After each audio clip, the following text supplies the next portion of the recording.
Assalamualaikum warahmatullahi wabarakatuh. Welcome to a special episode here. If you're new in this channel, welcome. Or if you watch my previous videos, welcome back. Alhamdulillah, this is a very special occasion. Alhamdulillah, kasi I think you've never seen one of our very special guests. VIP to VIP. Pero inshallah, shout out to Bai Aisha. Sana nandito ka para apat na tayo. Inshallah. Let's make dua na apat kaming magchichikahan dito, inshallah. But of course, what we're gonna do today is something that we'd like to share and based from the books that we've read so far. So, ano yung mga books na na-inspire kami and then ano yung nagkaroon ng impact sa aming buhay and of course, ano yung nakatulong para mag-change into a better Muslim, inshallah. So, yun yung topic namin for today. And yeah, we're just gonna share our favorite books. A little bit of disclaimer, of course, iba-iba tayo ng taste pagdating sa books. So, whatever that we share here is of mostly because we had our very special connection with that book, something that resonated with us. So if you're interested to read these books that we're going to share here, then go ahead. Just keep an open mind. Maybe when you read this book, like, it's not your taste. Diba? So it's okay. Iba-iba tayo ng taste and iba-iba din tayo ng experience sa buhay. So that's why some books may really hit us, straight to the heart. Or maybe may mga books na ang hirap maintindihan. So it's fine, but for me, I'm always looking forward to exploring different books. So, halimbawa, may mga mapapanood akong book recommendations or anything that's a good read. I always like to challenge myself kung kaya ko siyang maintindihan. So, inshallah, yung mga share namin books dito, I'm also excited from what they're going to share. And inshallah, it will be beneficial to all of you. So, bago ko makalimutan, introduce ko rin muna yung aking mga guests. Alhamdulillah, of course, makita niyo na siya before. Sister Denise, alhamdulillah, welcome to our special episode today. And then, of course, aming VIP, yes. Hi. Na. Assalamualaikum warahmatullahi wabarakatuh. Yes, waalaikum salam. So, I think in one of our podcasts din, nabanggit namin na shout out to Sister Mina. So, this is her official appearance. Alhamdulillah. All right. So with that, then we can start with our conversation. So one of the first book I'd like to share is A Thinking Person's Guide to the Truly Happy Life by Zimin Muhammad. It's one of the first book na nabasa ko as a new Muslim. And the reason why na nagustuhan ko siya kasi until today, I think I first read this in 2021 or 2022. So, until now, pag naalala ko itong book na to, parang, that book is really like, wow, something amazing na, yun nga, something that tumatak talaga sa akin. Kasi, as a new Muslim, I'm transitioning into this new life. And then I had this idea of, the pursuit of happiness. And of course, by the title of that book, Guide to a Truly Happy Life. So I came into reading this book na parang inisip ko, sige, ano ba yung ways to become a happy person, ganyan. But then when I started to read it, I'm not gonna lie, mahirap siyang basahin sa umpisa. Parang Malalim siya. malalim yan, di ba? Super lalim siya. Kumbaga, for me, I challenge myself na, sige, kakayanin ko to. But then I read it slowly, like one chapter a week. Ganyan. One chapter a week. So, Okay. matagal ko siyang natapos. Pero, after ko siya natapos, na-realize ko, maganda yung book na to kasi it will teach you that the true happiness is not here in this dunya, but the real happiness, kumbaga the highest level of happiness is in Jannah or in paradise. So parang the way this book discuss about happiness is for the 4W and 1H, I believe, sa pagkakatanda ko. So what is happiness? When is happiness? Meaning, kailan mo naramdaman tong feeling na to? When, what, where do you feel happy? Why do you feel happy? And then how do you feel happy? Malalim siya kasi talagang inisa-isa niya yung elements na yon. But yung pinakamagandang point sa akin doon is, he defined different types of happiness, like joyful, blissfulness. And, there's certain levels na, okay, masaya ka sa ganito, masaya ka sa ganyan. But truly, in the end, if you pursuing happiness in this world, it's gonna be a dead end, kumbaga. Kasi you're never gonna get there if you know want to become truly happy. So yun nga, by the title, it's a truly happy life. And ang kagandahan dito is because it's based on Islam. So maraming Islamic values doon. Having a relationship with Allah is gonna give you really true happiness. So that's one of the things. So it really opened my mind about happiness and how to live that life. And alhamdulillah, after that, kumbaga nag-shift na yung mindset ko from pursuing happiness into pursuing the relationship with Allah. Ayan. So, maganda siya. Maging patient lang kayo sa book na to. Ayan. Pwede mag-interject kasi may reflection ako dyan sa shinare mo. Na Sure. parang maganda tuloy yung book in the sense na kasi lagi tayo may challenges dito sa dunya. Tapos, kunwari meron tayong pinagdudua or meron tayong gustong something na ma-accomplish dito sa dunya. Tapos, nakuha mo siya. Tapos, eventually, meron na namang bagong challenge. Oh, So, yeah. parang sinabi mo na yung book nire-remind ka na yung true happiness nasa hereafter. Mm-mm. Kasi ang dami ko na-encounter na situations na from the stories of other people na sinasabi na, grabe no, akala ko ito na. Tapos, nung na-reach mo yun, parang, okay, may problem na naman. Oo. So, ang lagi ko nasasabi, yun nga, di ba, kaya nga tayo nasa dunya. Kasi Oo. perfect na dito, ba't pa tayo mag-i-aim sa akhirah? Yes. So, Exactly. I think naalala ko ngayon ganyan example na binanggit ng author na akala mo yun na, tapos hindi, parang human nature na hindi ka ba kontento. Hahanap ka pa ng something more na na-achieve ko na to. So what's next? Ganyan. So parang never ending sa chasing of happiness na hindi mo talaga ma-achieve dito talaga. So yun, maganda siyang pangpagising na hindi mo mahahanap ito. Pero, kumbaga, ma-appreciate mo yung small little things naman na yes, there's happiness in these small little things, but if yung purpose of life mo na maging happy ka lang, so yun yung magkakaroon ka ng problema nga na parang ano ba naman to? Yung sinabi mo nga na parang kapag ang purpose mo lang is para maging happy, tricky nga siya kasi mag-iiba yung definition mo ng happiness eh. As you mature, yung ganyan. So kaya para sa akin pag sinasabing gusto ko lang maging masaya, para sa akin empty yun. Kasi magbabago yan habang nag-aano ka, paprogress sa buhay. Mag-iiba yung definition mo ng happiness. So, yun.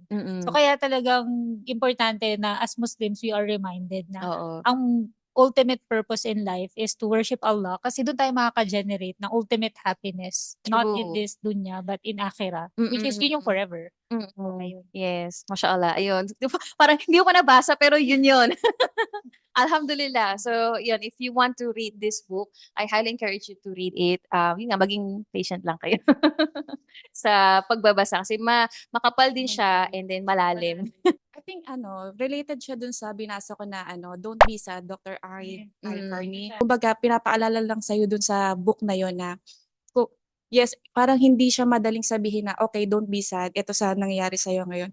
But it will remind you na nandyan lagi si Allah para sa'yo. Kumbaga, pinapaalala niya sa'yo na, okay, kung nakakatulog ka pa ng maayos, kung nakakakain ka pa ng maayos, it means you are still okay. Kumbaga, nandun ka pa sa state na kumbaga, nandyan lagi sa'yo si Allah.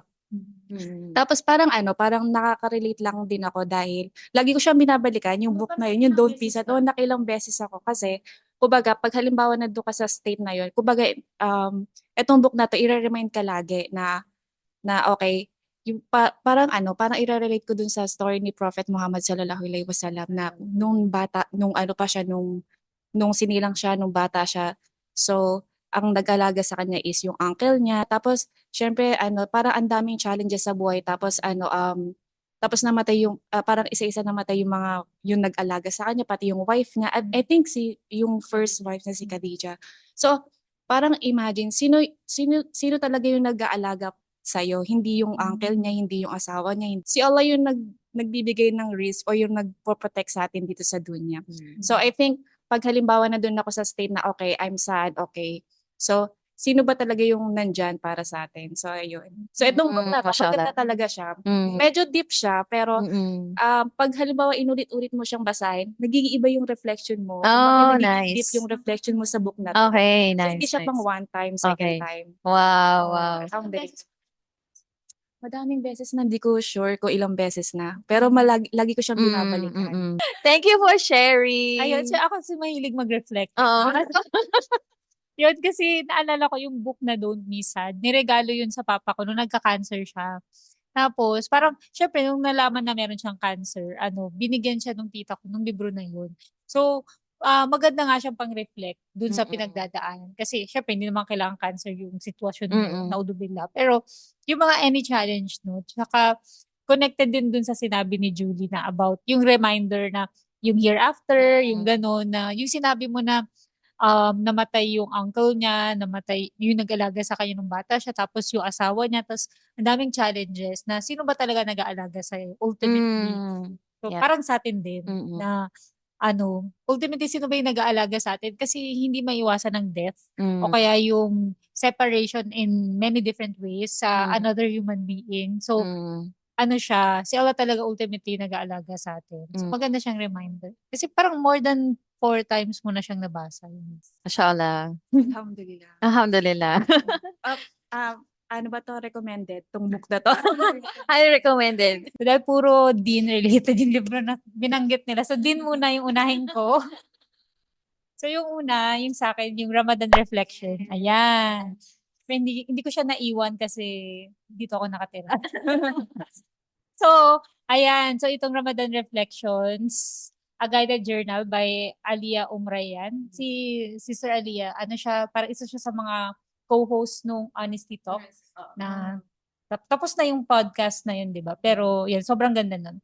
So, yung sister na, may nagregalo sa akin dito, another sister, si Sister Noor. Yeah. Assalamualaikum, Sister Noor from the Netherlands. Diba? Ayun. So, itong book na to, para siyang, nirelease siya before Ramadan. So, ideally, babasahin mo siya, magre-reflect ka every day ng Ramadan. Kasi 30 topics. Tapos, every end of the topic or every end of the chapter, merong pwede pag-reflectan. So, may mag-journal ka. So, yung sa akin, hindi ko alam kung magiging clear siya, pero may mga reflection na nagsulat. Hindi ko alam paano ba. Ayan, ganyan, yan nakikita. Yan, diba?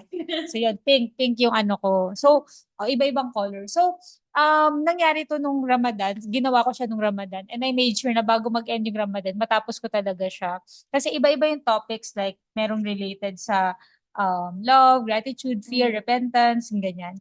Tapos nilagay ko yung summary dito sa harap. So, may post-it sa harap para masulat. At nilagay ko kung kailan ko siya natapos. April 18, 2023. So, meron ako 4 na takeaways. Yung una, hindi sa lahat ng libro ko may ganito. Nagkataon lang. Kasi Ramadan, syempre yung iman mo.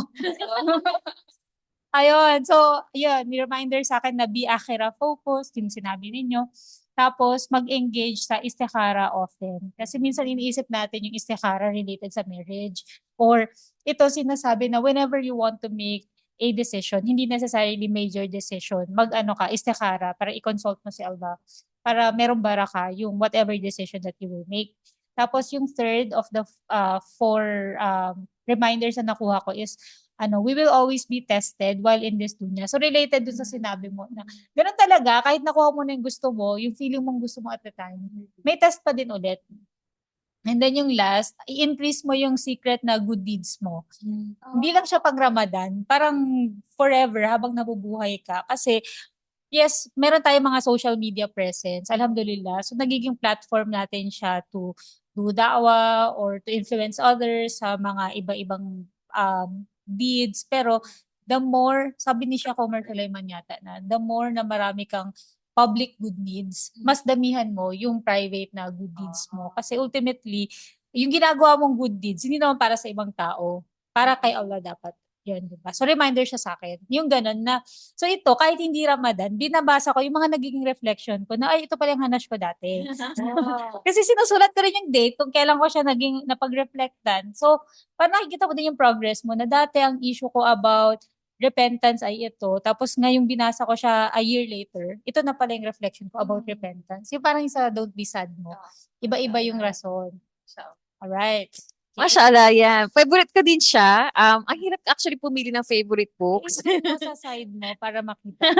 Ayan. Yan. 'Di ba? So, isa siya sa favorite books ko din. And then, alhamdulillah, natapos ko din siya last year din ng Ramadan. So, it made my Ramadan even better. Kumbaga, the experience is different from last year. So, highly recommended din to. Alhamdulillah, it's really good.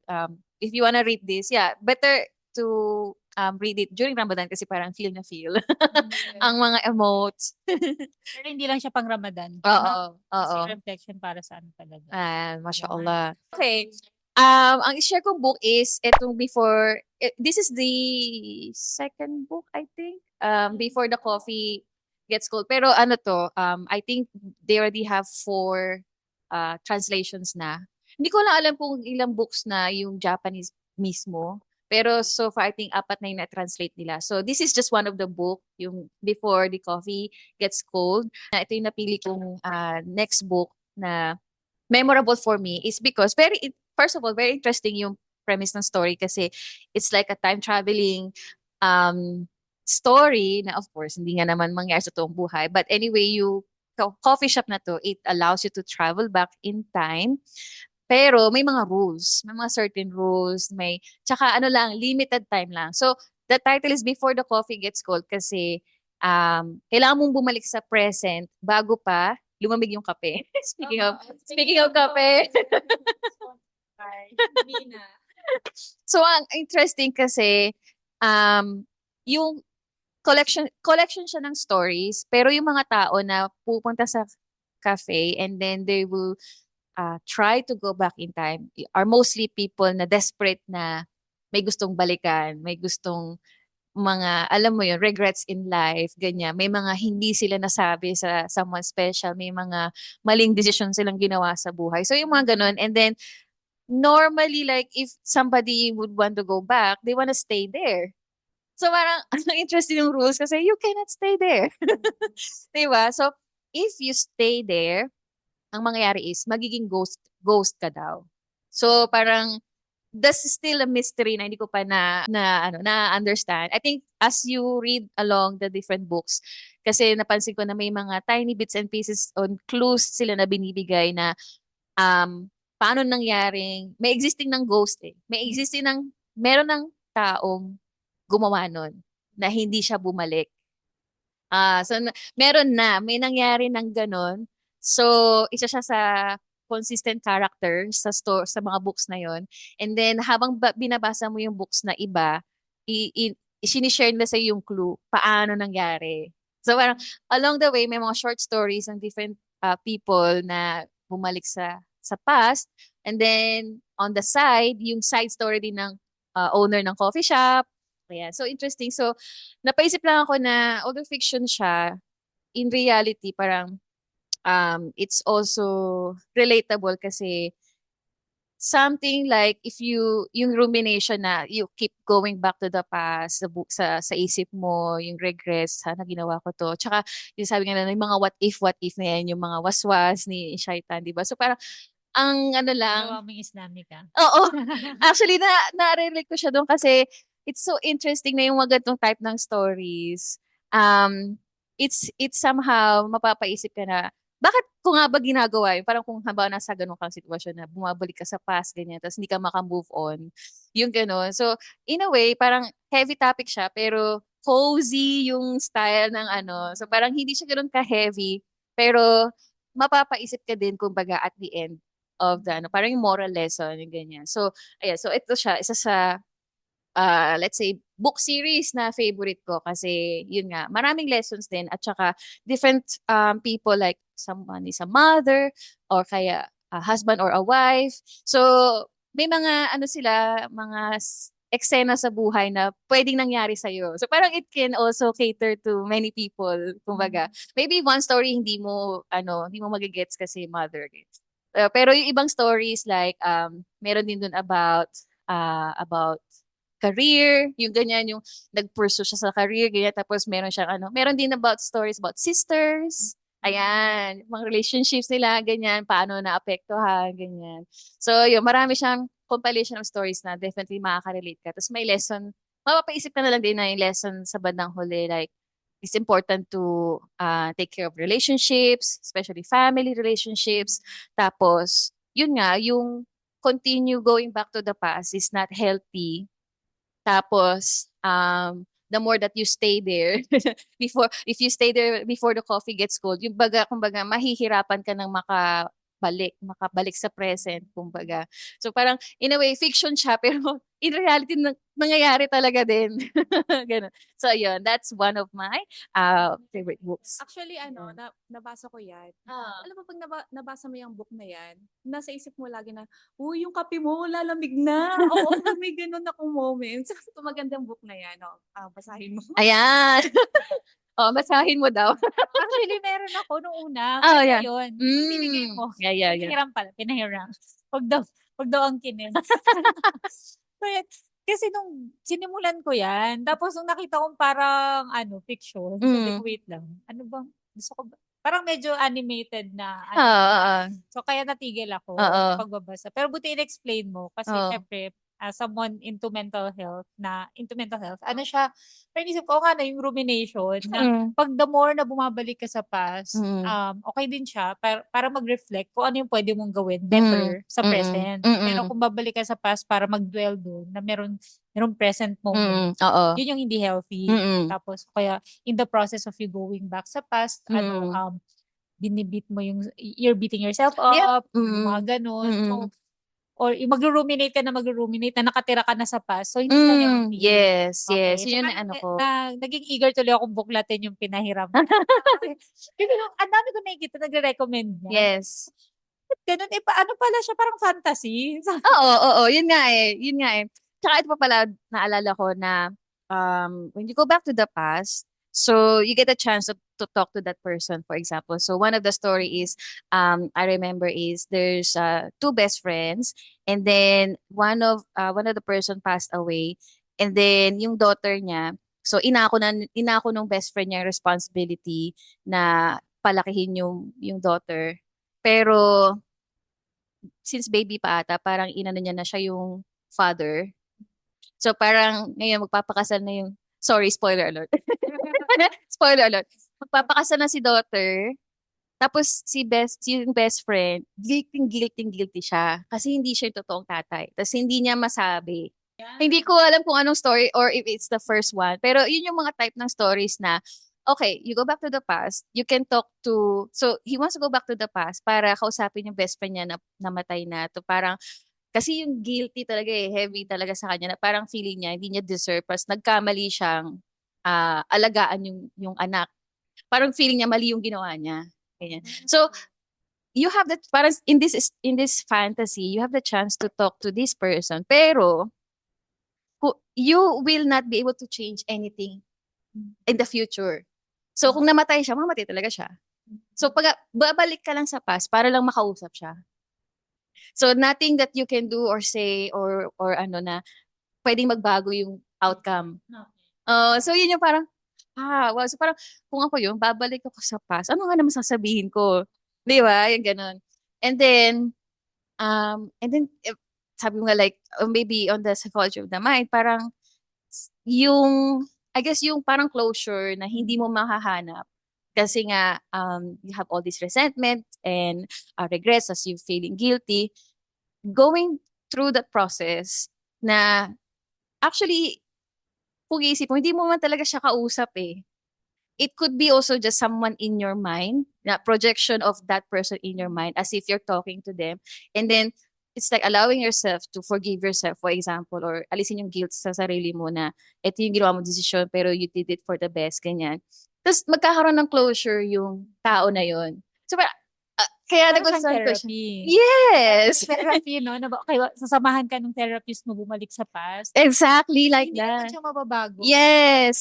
Ganun yung Okay, sige, babasahin ko. So, sobrang parang ang creative niya in a way kasi parang wow, this is a fictional story. Tapos, of course, when you read this, it's like fantasy, ganyan. Pero parang kung iisipin mo na, wait, it actually happens in real life. And if you went through a therapy, it's actually what they do for you na bumalik sa past mo and then have closure and things like that. Then, after you come back to the present, di man na magbabago yung nangyari. ganun pa din. So, parang, and then, it's also nice na looking at all these different stories, I can also see na ito yung mga traumatic examples in life na yun nga, kung napagdaanan mo yun, parang wow, parang makaka-relate ka at least in one of those stories. So, yun nga, hindi ko alam kung gaano kadaming books siya, pero ang creative ng writer in a way na isulat niya yung ganitong concept na indirectly parang talks about mental health, yung therapy, yung mga pinagdadaanan natin sa mind natin, yung ganyan na how to cope with this kumbaga loss, um regrets in life, ganyan, which is everybody experience, di ba? Oo, So maganda that's why. maganda rin siyang reminder kasi wala hindi mo na mababago yung past. Oo. So Hmm. maganda nga siya. Okay. Basahin mo na. Ayan. So that's for me. I highly recommend. Alright. So yung so naging eager tuloy akong basahin yan kasi, oo nga. Kasi nung una, nung binabasa ko, sabi ko, ay parang masyadong fantasy yung kaya ko ba yun? Kasi kala mo hindi nagki-K-drama. I think yung next ko is yung heart therapy book. Maganda Okay. siya. Ayan, magandang book na yan. So ayan, Ayan. one of my favorite Siya yun. book. Lagi ko siyang binabalikan. About siya sa yung halimbawa 40 kung paano, yung 40 hadith. Kumbaga, paano mo i-cleanse yung heart mo. I mean, binibigyan ka ng practical advices. So, yeah. So, I think ang pinaka-favorite kong chapter dyan is yung forgiveness. Kasi yan yung Ay, wow, of patingin na. course, of course, tao lang tayo. So, Ay, may mga past tayo na minsan na mahirap, patawarin. In Tagalog mahirap patawarin ng ibang tao, yung gano'n. So, itong book na to is it will gives you insights and then practical advices and then it will open your mind na, okay, actually, pag nagpatawad ka kung gusto mo patawarin ng ibang tao, gusto mo rin ba patawarin ka din ni Allah Subhanahu wa Ta'ala. So, ayan yung magandang, okay. Alright, so ito siya, yung forgiveness. Ayan. Oo. I think ang gusto ko sabihin yung parang just as you want Allah to forgive you, Yes. forgive others as well. Parang ganon. Oo, parang Ayun. ganon. No, tama. Yeah. Ayan. So, ito ba yung parang hindi mo kailangan basahin mula sa simula? Kahit, Oo, hindi mo kahit anong chapter simulan kahit mo? anong chapter, parang random chapter lang. Okay. Kasi makapal siya, actually. Medyo siya, overwhelming pag nakita mo siya kasi makapal Saka talaga. medyo formal siya, no? So, Medyo formal din yung oo. pagbasa. Sabi ko, ang lalalim yung mga libro nyo, Actually, tinatry ko nga. Especially po siya. Siya po. Ako nga po, nagfi-fiction ako eh. Si Madam po, madaming Islamic book. Ang lalalim nga eh. Actually, ayoko nga i-share yung iba kasi masyadong malalim. So, yeah. So, yan, heart therapy. Alam mo, dapat sa'yo ako sumunod. Kasi, din yung libro niya. Sige, i-relate natin sa Kusho. Kasi deep work. Yan. So, itong deep work, siya? Siyempre, about siya sa parang pagfo-focus sa kung ano yung ginagawa mo. Na parang, minsan kasi madali tayo ma-distract. Siyempre, ang daming forms of distractions ngayon. So, yun. So, ito, binabasa ko to. Una ko tong binili nung kailangan kong tapusin yung certain portion nung thesis ko sa PhD. So parang inisip ko, kailangan kong, alam mo yun, pag may kailangan kang gawin, iniisip mo, kailangan nung bumili. Para pag mag-gym ka, okay, kailangan mag-gym, kailangan ko bumili ng ganito. So ganun din ako pag nung nagsusulat pa rin ako ng thesis. Pero sabi ko, kailangan kong bilhin tong librong to kasi para matapos ko yung ginagawa ko. So binili ko siya. And yun yung naging habit ko na tuwing kailangan kong i-remind yung sarili ko na mag-work deeply, ito yung gagawin ko. Tapos, ang pinakagusto kong gem nito is yung lahat tayo may kapasidad na i-maximize yung potential natin. Pero, ang nagiging difference lang ng ibang nagsasucceed talaga sa aspetong yun, dun sa mga hindi, is yung capacity nila mag-engage sa deep work. Na parang, madami kang pwedeng magawa na sobrang meaningful, ganun, if only nag-engage ka sa deep work. Kasi ang deep work naman, hindi ibig sabihin, 24 hours a day ka mag-work or 8 hours a day. Ito, kahit 1.5 hours lang, tapos tuloy-tuloy mong ginagawa ang isang bagay, kahit hindi mo na siya gustong gawin, gagawin mo pa rin siya. And may satisfaction ka mafe-feel kapag natapos mo yun. Kahit 90 minutes, so 1 hour and 30 minutes. So yun, so ganun siya na hindi kailangan madaming, siguro kahit 2 or 3 deep work sessions na yung gawin mo. So yun, natuwa ako sa kanya kasi marami tayong gustong gawin sa buhay na or gustong i-accomplish na, tapusin ko tong librong to or yung mga ganun. Pero pag hindi tayo nag-engage sa deep work, parang ang lalim, ang babaw lang nung yung shallow work na feeling mo, ay, ang busy-busy ko. Pero pag tinignan mo, ay, actually, ang ginawa ko lang, nag-scroll lang naman ako sa social media or um, nag, basta yung mga feeling mo, pag ginawa mo yun, may pwede ka pang ibang gawin eh. Yung ganon. So, yung deep work, tututukan mo talaga siya. Tapos, with parang maximum yung level ng performance mo. So, yan, gusto ko siya. And, isasama ko na nga rin to kasi para hindi masyadong maraming dunya. So, kasama nun, tama ka, sasabihin ko nga rin na isabay ko na, yung compound effect. Ay nako, nakailang tapos na ako nito kasi, as in, meron pa siyang post-its. Kasi may mga tanong every end ng chapter. Tapos, isulat mo yung mga, ano yung current associations mo. So, kunwari, tinanong ka, ano yung 3 best habits mo. So, isulat mo. Ako, sinulat ko din yung date. Kasi syempre, baka ngayong 2024, Kung iba na. kailan. Oh, So, nice. at that time, ang best habits ko, kaso din to so secret. Oh, sige. Pero yung isa doon is daily journaling at saka Ayan. healthy eating. So, Mm. sinulat ko. Tapos 3 bad habits, kunwari, yung sleeping late or mga ganyan. Ayan. Tapos, so parang pinapasulat siya sa'yo kasi it leads to yung next na ipapagawa Chapter. naman siya Ah, sa'yo. okay, So, compound nice. effect. Para din siyang deep work, pero ito nakafocus sa yung Habits, mga ganun. actually, may hadith din. Anything that you do na hindi kailangang malaki, pero as long as it's consistent, yun yung ideal. Yung parang may hadith na something related to that, diba? So yun. So ganun yung compound effect na hindi kailangan bongga yung every step that you do, pero dapat consistent. So yun din yung sinasabi na that's what sets apart yung mga na-achieve yung gusto nila kasi kahit na baby steps, ginagawa nila. And na-apply ko rin siya sa pag-conduct ng therapy kasi kunwari meron akong client na ang sabihin nila hindi ko kayang gawin itong bagay na 'to kasi talagang yun yung source of trauma ko. So, hihimayin namin tapos baby steps, yung gano'n. So, as long as you do it consistently. So, realistically, hindi siya madali pero you do it anyway kahit yung baby steps lang. So, itong dalawa, ito yung binabasa ko kapag feeling ko kailangan kong mag-focus sa yung sa thesis ko or sa Mashallah. So, binasa ko 'to siya ulit, pero ang binabasa ko na lang yung naka-highlight at saka yung mga post-its. So, yun. So, Mashallah. yun, alhamdulillah. Alhamdulillah. Iba talaga 'pag physical book Oo. mo kasi Oo. siya. Iba talaga So, siya. yun. At Mashallah. tapos na yung mga dunya book. Pero ang galing, no? Kasi kahit sa mga dunya books, importante sa kanila yung consistency. Kahit sa atin sa Islam, di ba? So, Yes. You can relate to our Islamic values. Okay, so I'm gonna share the last two. Itong aking favorite na mga books. So, the first one is The Simple Sirah.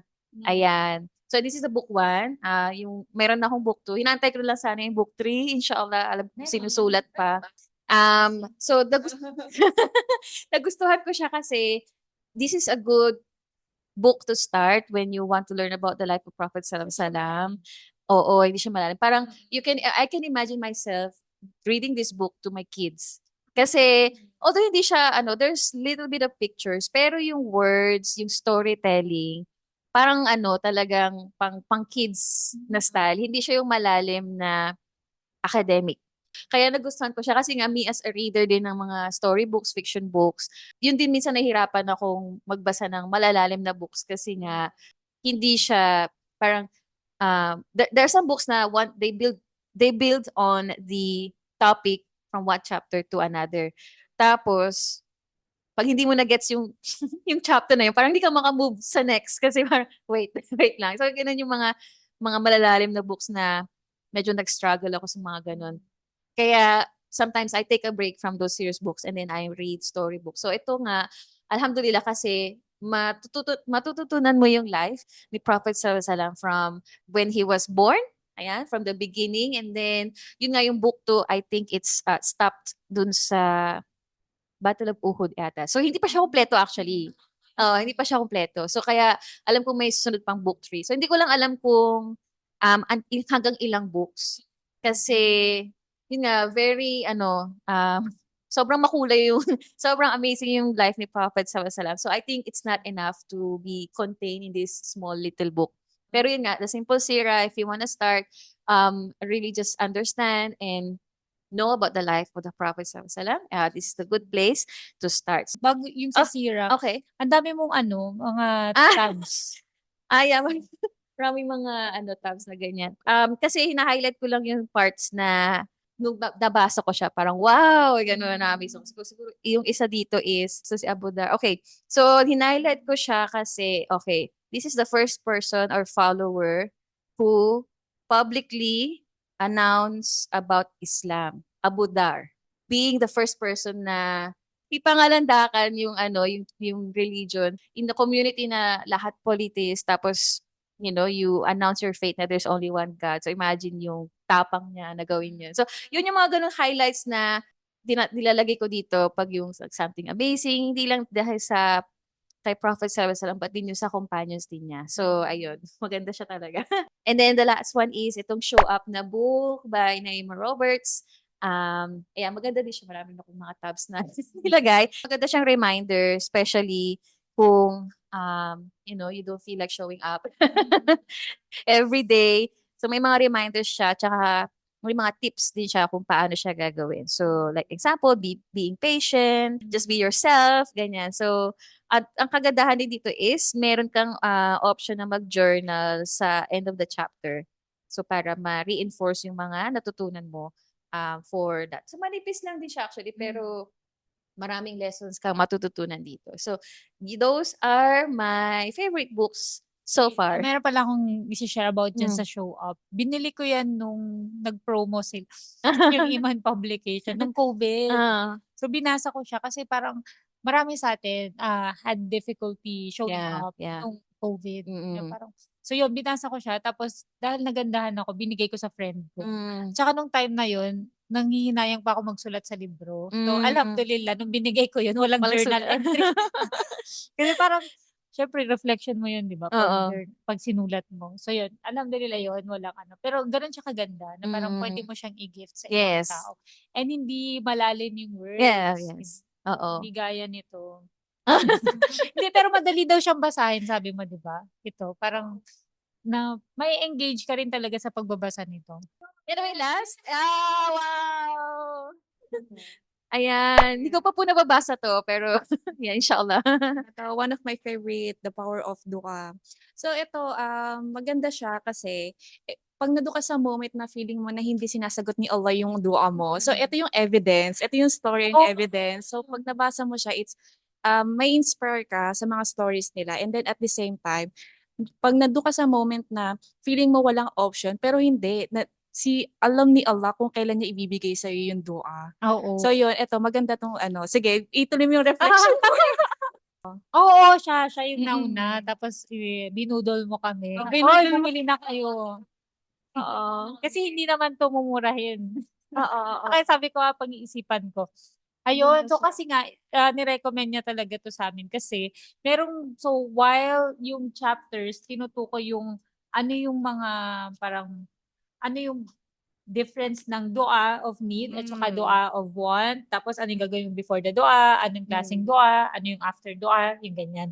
Tapos, habang ine-explain, hinihimay yung mga yun.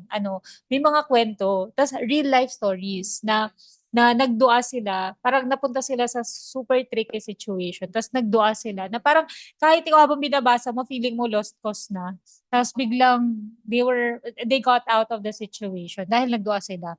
Of course, they took action, tapos nagdua din sila. So yun, parang yung sinabi mo nga na, parang sa sarili mong sitwasyon, kasi totoong stories yung nandito Yes. Hindi lang totoong pangalan yung nilagay. Pero, realize mo na, dati meron din akong seemingly impossible situation dati. Tapos wala na ako dun ngayon, alhamdulillah. But also because of dua. So yun, mahilig kasi ako nag-attend kasi kaming tatlo ng dua course na ano ba yung ideal way na paano mag-utter ng dua, mga ganyan. So, yung time na syempre ang iman natin paakyat pababa, 'di ba? So ito nakatulong siya na para ma-reignite yung yung thirst natin na magdua ng mas intently, mas intentional. Kasi yun nga, yung mga stories na sinishare dito, parang naisip mo na, alam mo, meron din akong ganyang seemingly impossible na experiences na wala ako doon. So yun. So ito very important kasi hindi nawawala ang problema habang nasa dunya ka. So importante to kasi it's like merong secular book ako, yung The Book of Hope, yung hiniram mo. Oo. Oh, pero yun kasi compilation siya ng stories na ito yung sitwasyon ng tao tapos biglang nawala siya dun sa sitwasyon na yun. Pero very siya, parang secular na walang din na pinag-uusapan. Eh ito, talagang sinasabi yung mga ano yung aspeto na nakatulong. Yung ganyan. So very inspiring. Ayun, alhamdulillah. Pareho pa talaga tayo ng last na book. Ayan. Medyo naiyak ako dito sa book na Ay, to. wow. Ang una ko talaga na napakinggan ko talaga siya sa audiobook. And then after that, Okay. sabi ko, habang nag-exercise ako, tapos pinapakinggan ko siya, sabi ko, ay maganda to. Sabi ko, gano'n, relatable siya. So, binili ko siya. So, Mm. ayun, alhamdulillah. Maganda siya, promise. Gusto ko palang i-share. So, syempre, parang yung Ramadan Reflections na book. Mm. Ito, dahil natapos ko na to dati pa, pag napupunta ako sa certain tricky situation, nagbabasa lang ako ng random chapter dito. Para lang makita ko ulit yung specific story na, ay, ito na naman, Kasi you just need to be reminded, di ba? Yung man is insan, di ba? Parang forgetful. Yun. So, yun lang. Mashallah. So, yun po yung mga book recommendations namin. Alhamdulillah. Ang galing kasi, yun nga, yung mga books na share namin na nagkakapareho, di ba? Yung mga favorites, ganyan. And then, you can also see na may mga differences din kami ng taste, ganyan, and yung different takes namin on some different books. So, yun nga, tulad sabi ko sa umpisa na, yung taste of sa books na binabasa natin, iba-iba talaga tayo. For me, talagang it brings me joy to read more books kasi na-challenge yung utak ko na mag-isip, especially. Pero not necessary na kailangan seryoso palagi yung books. Yun nga yung medyo weird sa akin eh. Kahit fiction na like katulad nito, nire-relate ko pa din something about life, nangyari sa totoong buhay, nangyari sa akin. Tapos parang, paano nga kung ganito, di ba? Tapos parang, nga no, subhanallah, like, especially ito yung napaisip ko, nga no, bakit hindi inallow ni Allah na bumalik tayo in time? Nga, it's gonna be chaotic, di ba? Na may choice tayong bumalik sa time. Tapos, and like certain laws of nature is there for a reason, kumbaga, to prevent chaos, to prevent, all of us, going astray and things like that. So parang na-appreciate, the more na I read all these types of books, the more na na-appreciate ko yung mga nangyayari sa buhay, even yung mga pagsubok sa buhay. And then you get to be grateful din dun sa mga bagay na yon na parang, alhamdulillah, mapagdaanan ko siya and then, okay naman ako today. O kaya naman, alhamdulillah, hindi ko siya napagdaanan. Yung mga ganun. Na ma-realize mo with these books. And, if you're not into reading books, yeah, this is your sign. This is a chance for you to try. Try mo lang yung mga madadaling basahin, yung mga binigyan namin examples, like ito, yung mga show up, tapos yung simple sira, tsaka ano pa yung isa, ito, madali lang din basahin, yan. At tsaka, Aside din ng heart therapy kasi medyo, minsan baka yung context, baka, maiba. Oo. Yes, yes. Oh, yes, yes. Thank you for bringing that up. So, may mga books tayo na pwedeng basahin kapag may kaalaman na tayo. Ganyan, no? Kumbaga, may solid foundation na tayo, especially sa Islam. Yun din pala. Thank you for reminding that. Kasi, yun nga, sabi ko, kahit na I am reading this type of like story books, I don't get sway into thinking about, all these fantasy things and things like that. Kasi kumbaga, I know that this is just a book, it's just a story. Pero alhamdulillah kasi parang you can relate it back to like one aspect of your faith, like time travel. So, okay, it's not really reality, pero in hindsight, yung sitwasyon na nababasa mo, parang, all these different problems, parang how would you overcome this kung nangyari sa iyo yun, yung mga ganun. So, yun, tama ka. There's some books na pang-advance. Paano ba? Pang-advance level ba? Kumbaga. And it's okay. Like, if you read this, and then you feel na parang, okay, maybe it's not for me. It's okay. It's fine. You can read it later, kumbaga. So, Ayun. yun. Tapos meron din akong gustong idagdag kasi nga sinimulan ko to dati kasi parang ilang beses mo na rin to natapos, no? Okay. So yun, so nababalikan niya. Kaya na-curious ako. Sabi ko, ano ba meron dito? Pero dahil sa shinare mo, na-realize ko na pwede din naman na, kasi hindi naman to story. Na Yes, kailangan hindi siya story. chapter 1, chapter 2, chapter 3. Mm. So kung ang feeling mo ngayon is related sa may kailangan kang i-forgive na tao, kasi Yes. it's weighing you down. Mm. Yung burden, talagang relate ako no? So, yung burden na parang iniisip mo, in-overthink mo yung situation. So, ganun na lang din yung muna yung basahin mo. So, at least nagsa-start ka. Mm. Baby steps. Like, kunwari, yung Ramadan reflection. Yeah. So, kunwari, ang topic na gusto mong pag-focusan ay responsibility or, ay, may forgiving others hindi. Oo, meron din siya. Yun din yung another tip ko. Minsan, ang ginagawa ko, since nabasa ko na yung karamihan ng books na meron ako, babasahin ko yung same theme sa iba-ibang libro. Like, Mm. kunwari sa Heart Therapy, may about forgiveness. Tapos dito sa Ramadan Reflections, may chapter din on repentance at saka forgiving others. So, para yung mindset mo related sa about forgiveness. Mga ganun. Mm. So, another approach din siya, no? Para hindi nag-iipon lang ng dust yung iba mong libro. Nabubuklat siya. Ouch. Hindi siya yung paramihan ng nabili. Toink. Maganda siya pag halimbawa kung gusto mo mag-renew ng intention. So, etong ano na to, book na to, binabalikan ko talaga siya. So, magandang siya, Mm. reminder. Okay, alhamdulillah. Thank you so much for sharing all those amazing books. Kung meron pa kayong meron din kayong recommendations like your favorite books of all time o kaya naman one book na nagkaroon talaga ng impact sa life ninyo, so you can share that in the comments section and we're looking forward to that. I guess that's it for now. Maybe inshallah there's gonna be a next time na makikita nyo kaming tatlo or maybe apat na kami. Inshallah. Before the coffee gets cold. Tapos na yung kape ko.